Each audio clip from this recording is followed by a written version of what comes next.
So hello no, ngayon pag-usapan itong tungkol sa mga tao no na nagiging successful dito sa mundo ito, no.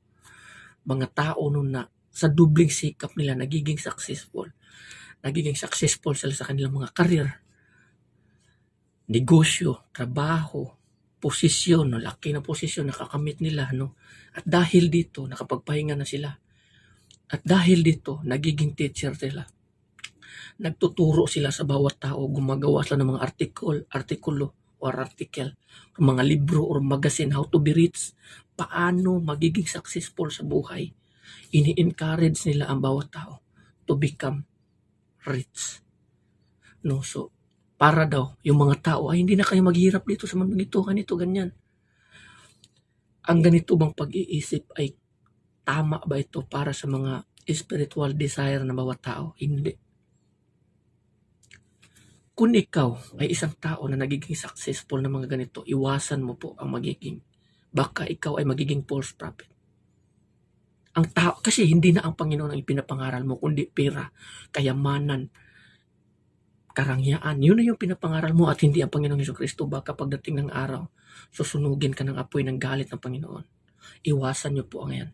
Kasi ang tunay na successful na makakamit ng isang tao, wala rito sa mundong ito kahit gaano ka pa kayaman or kahit gaano pa kalaki ng negosyo na nakamit mo or nagawa mo. Wala rito sa mundong ito. Kahit gaano pa ka-successful or kalaki na posisyon mo o sahod mo, wala dito yan. Hindi yan kinalulugdan ng Panginoon kasi ang bawat tao, ang bawat bagay dito sa mundong ito lilipas at maglalaho. Wala dito yan. Ang tunay na successful andoon sa ating Panginoon. Every time na ang tao naglilingkod sa Panginoon at ang tao ay maligtas, ang pangalan ng tao ay nasulat sa libro ng buhay, doon ang tunay na successful. At wala rito sa mundong ito.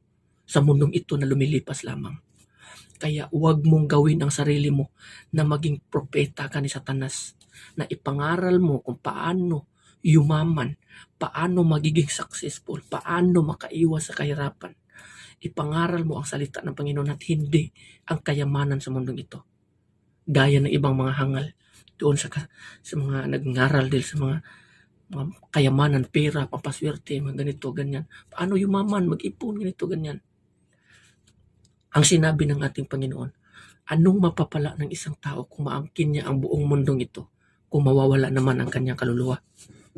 At sabi ng ating Panginoon, huy, hangal.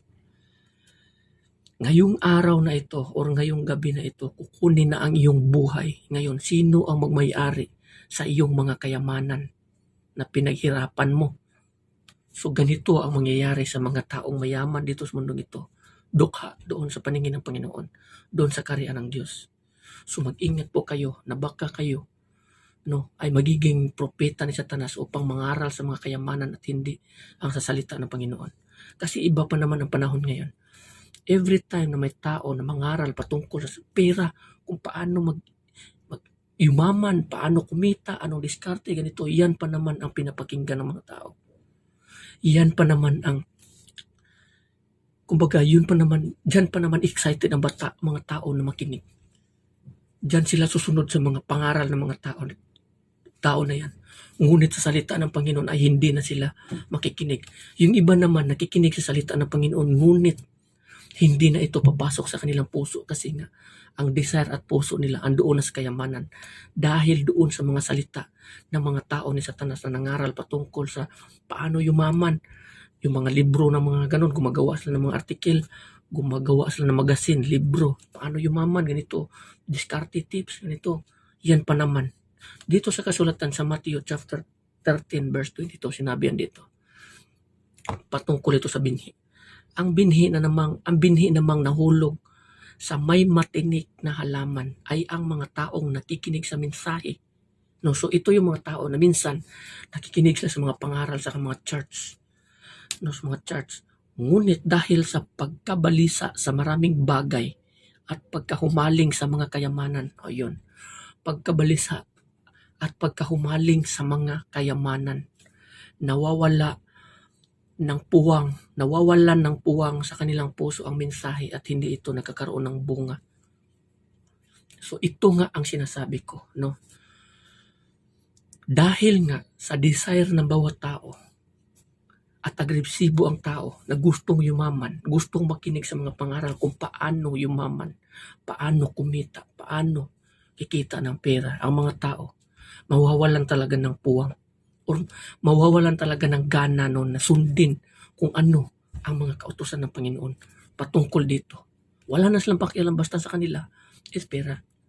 Kung bahala na, basta yayaman kami. Ganito, gusto ko ganito. Samantalang dito, nawawala ng puwang sa kanilang puso ang mensahe ng Panginoon. So, hindi na yung mabubuhay ang salita ng Panginoon doon sa kanilang puso.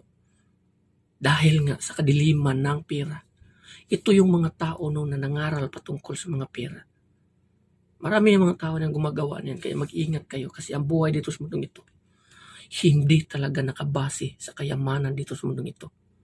Ang kasulatan mismo nagsasabi, hindi maikumpara ang buhay dito sa mundong ito, kayamanan dito sa mundong ito, sa inihandaan ng Panginoon doon sa kanyang kaharian para sa mga taong nagmamahal sa kanya. Tandaan nyo, kahit gaano ka pa kayaman dito sa mundong ito, pagkamatay mo, wala kang madadala kahit piso. Iiwan mo yan sa mga taong sino maiwanan mo. Pero yung buhay mo, ano mangyayari sa iyo? No, yun ang ipopokus natin at hindi dito sa kayamanan sa mundong ito. Hindi ko sinasabing, hindi na tayo magtrabaho. No, magtrabaho tayo, pero kailangan yung puso at isip natin nakatuon sa Panginoon. Fix your hope in Christ. At hindi sa mga bagay dito sa mundong ito na lumilipas lamang. Fix your eyes in Christ. Ituon mo ang iyong mga mata doon sa ating Panginoong Jesucristo. At ang puso. Kasi ito, may kabuluhanan ito. Darating yung araw, magbubunga ito ng buhay na walang hanggan. No? So hanggang dito na lang, no? Maraming salamat and God bless everyone.